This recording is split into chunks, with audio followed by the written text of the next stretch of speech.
From Nottingham, the top team tennis competition for women. Back in Britain for the first time since 1977.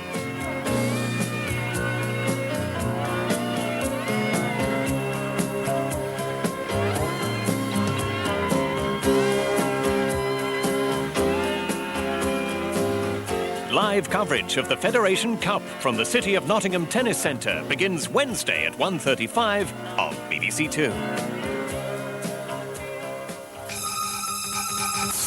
Monday evening on 2 and at 7:45, Cine Memo looks through some historic home movies. A fairground.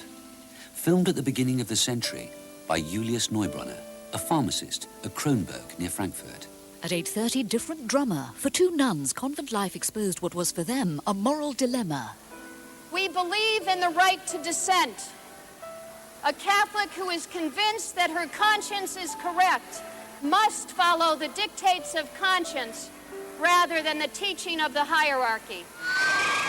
At 9, The Driver stars Ryan O'Neal and Bruce Dern. I'm gonna catch the cowboy that's never been caught.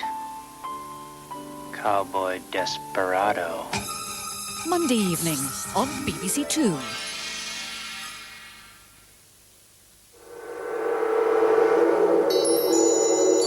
And this evening we're running a little late because of our coverage of the closing stages of the Open Golf Championship. So now on BBC2, Alex Cox introduces tonight's Moviedrome double bill.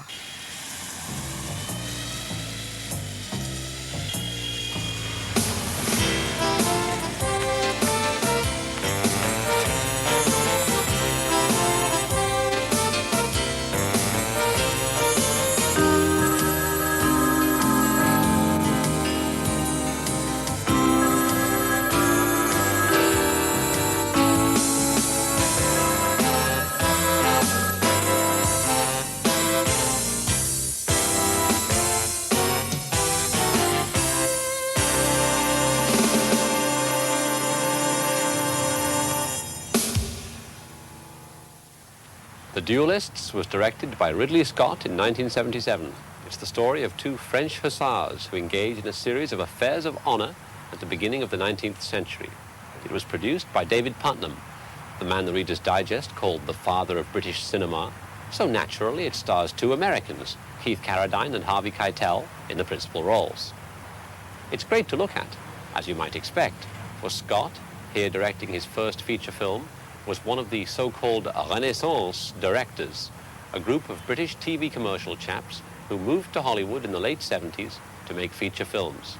Other members of this august clan include Adrian Lyne, Alan Parker, Hugh Hudson, and Ridley Scott's equally talented brother, Tony.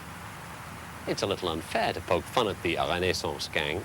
They didn't ask to be called that, and compared to the generation of British directors who came after them, the ones who earned their stripes directing pop videos, their qualifications are almost impeccable.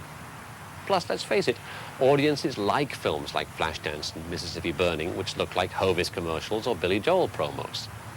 Audiences, by which I don't mean the mad coterie of cult movie enthusiasts, but the vast throngs who turn out for Rambo and Days of Thunder, like their films to be as much like watching TV as possible. Try sticking a reel of Stranger Than Paradise into the middle of Top Gun. The punters will notice. They won't approve. The general tendency of what we call a culture is homogeneity, and if that goes against original and personal filmmaking, so be it. The Duelist is based on a story by Joseph Conrad called The Duel. Conrad is an author who fascinates and bedevils film directors.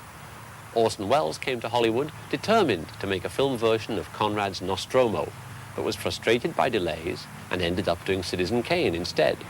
Francis Coppola based Apocalypse Now on Conrad's Heart of Darkness. The late lamented David Lean died during production of Nostromo earlier this year. Yet the least effective parts of Apocalypse are those that try to cram the Vietnam War into a Conradian worldview.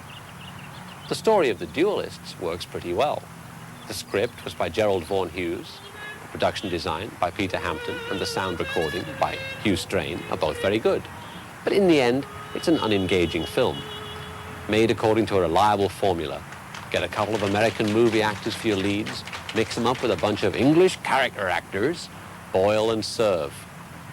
At least the serving is attractive, and they're not your average Hollywood hunks.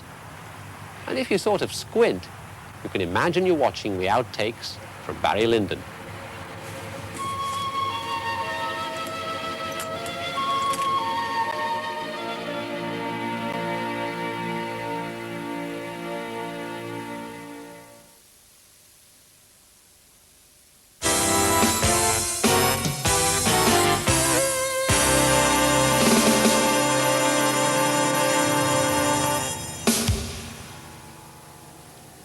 Cape Fear is a film of some notoriety. When it came to Britain in 1962, the censor was aghast. He demanded 6 minutes of cuts before granting the film an X certificate. Tonight we've restored those cuts.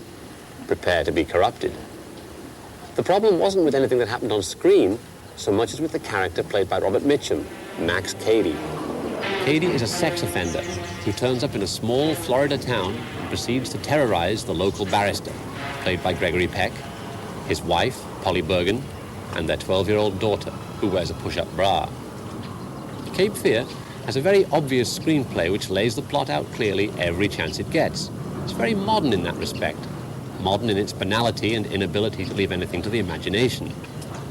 The director is J. Lee Thompson, who was born in Bristol but made most of his films in the United States.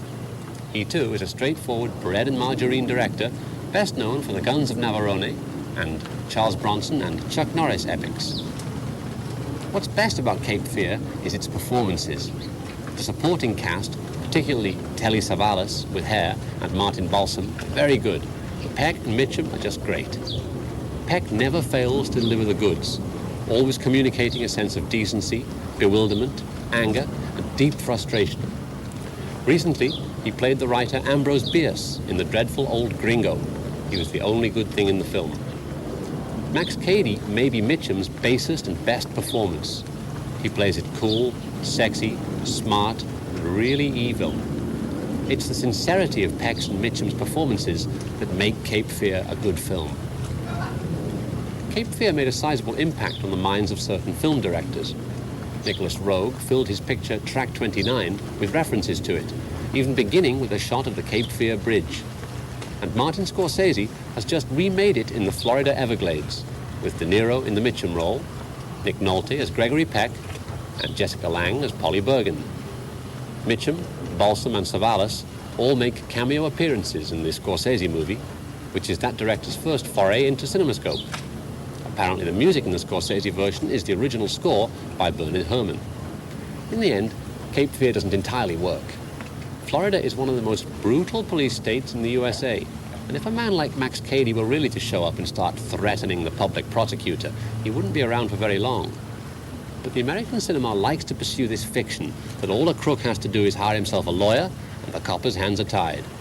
It's a great dramatic contrivance used in all the Dirty Harry films. Here Martin Balsam tells us, you can't arrest a man for something that might be in his mind. That is dictatorship. Tell that to the Los Angeles Police Department, or to Leonard Peltier, or Geronimo Pratt. You might even try it on the US Supreme Court, which recently decided that coerced confessions are constitutional. Where was Amnesty International that day?